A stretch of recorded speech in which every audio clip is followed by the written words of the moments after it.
Jika ditanya tentang zaman keemasan Islam, sudah pasti jawapannya ialah Kerajaan Abbasiyah. Kerajaan yang diberi nama bersempena nama bapa saudara baginda ini mencapai peradaban yang agung dan tiada yang sebanding dengannya. Kegemilangan Abbasiyah bukan sahaja dapat dilihat melalui pentadbiran yang mampan, ekonomi yang mantap serta pembangunan negara yang pesat, ia juga dapat dilihat melalui kewujudan Baitul Hikmah yang telah melahirkan ramai para pengkaji, penterjemah dan sebagainya. Namun, apakah yang menyebabkan kerajaan yang hebat dan megah ini jatuh? Sekarang, mari kita lihat apakah faktor-faktor yang menyebabkan kewujudan kerajaan-kerajaan kecil pada masa pemerintahan Kerajaan Abbasiyah. Seiring dengan kelemahan yang ketara dalam pemerintahan Abbasiyah, dengan menurunnya kuasa istana, mekanisme politik, ekonomi dan pentadbiran negara semakin merosot, pelbagai pemberontakan turut muncul yang membuka peluang kepada tuntutan autonomi dan perpecahan wilayah-wilayah negeri yang diketuai oleh seorang Gubernur dan masuknya dominasi kekuatan luar ke dalam pusat pemerintahan Baghdad menyebabkan kedudukan khalifah hanya sebagai boneka. Sekarang, mari kita saksikan kerajaan yang berada di timur Abbasiyah iaitu Kerajaan Tahiriyah yang diasaskan oleh At-Tahir bin Al-Husain pada tahun 205 Hijrah. Beliau merupakan panglima perang yang dilantik oleh Khalifah Al-Ma'mun untuk menewaskan saudaranya Khalifah Al-Amin, dan sebagai ganjarannya, Tahir akan dilantik menjadi gubernur di Khurasan. Bertitik tolak dari situ, beliau telah membina kerajaannya sendiri iaitu Kerajaan Tahiriyah dan hanya memerintah lebih kurang 2 tahun sebelum beliau meninggal dunia. Semasa pemerintahannya, beliau dikatakan tidak lagi menyebut nama Khalifah di dalam khutbahnya sebagai signal kepada pemerintah pusat bahawa mereka memerdekakan diri mereka daripada pemerintahan Abbasiyah. Kerajaan ini berakhir apabila digulingkan oleh Kerajaan Shafariyah. Kerajaan seterusnya yang turut berada di timur Abbasiyah iaitu Kerajaan Seljuk yang ditubuhkan oleh Seljuk bin Turkak pada tahun 1037 Masihi. Kerajaan ini bermula dengan Sultan Seljuk dapat menguasai kawasan taklukan Kerajaan Samaniyah dan seterusnya membawa kepada penguasaan Baghdad apabila Khalifah Al-Qaim pada ketika itu memohon bantuan daripada Sultan Turughil Beg untuk datang ke Baghdad dan mengalahkan Kerajaan Buai.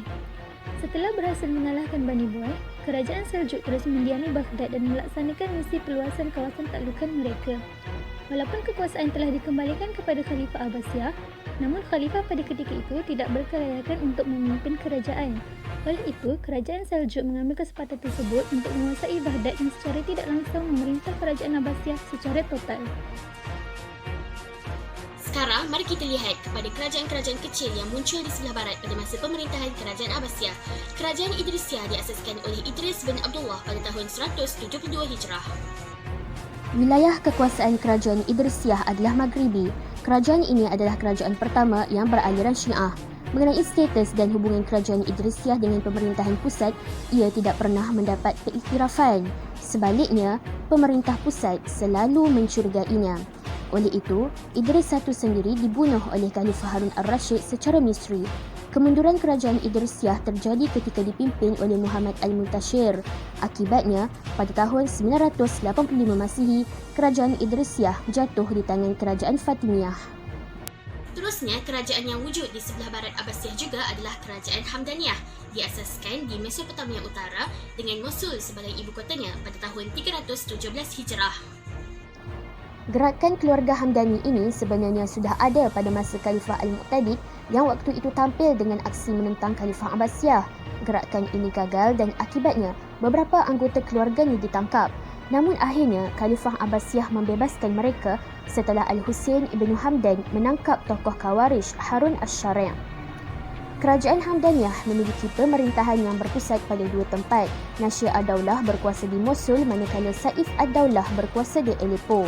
Kerajaan Hamdaniyah mengalami kemajuan melalui pemerintahan kedua-duanya. Selepas kedua-duanya meninggal dunia, Kerajaan Hamdaniyah mulai merosot di tangan para penggantinya. Akhirnya, Kerajaan Hamdaniyah jatuh di tangan Kerajaan Fatimiyah. Tidak dapat dinafikan bahawa Kerajaan Abbasiyah antara kerajaan Islam yang terulung dalam lipatan sejarah.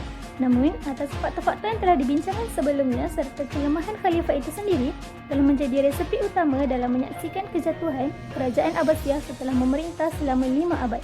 Ini terbukti bahawa untuk menjadi kerajaan yang gemilang, ia memerlukan usaha kedua belah pihak iaitu pihak kerajaan yang kompeten serta perpaduan rakyat yang utuh, ataupun kita akan melihat kejatuhan kerajaan tersebut.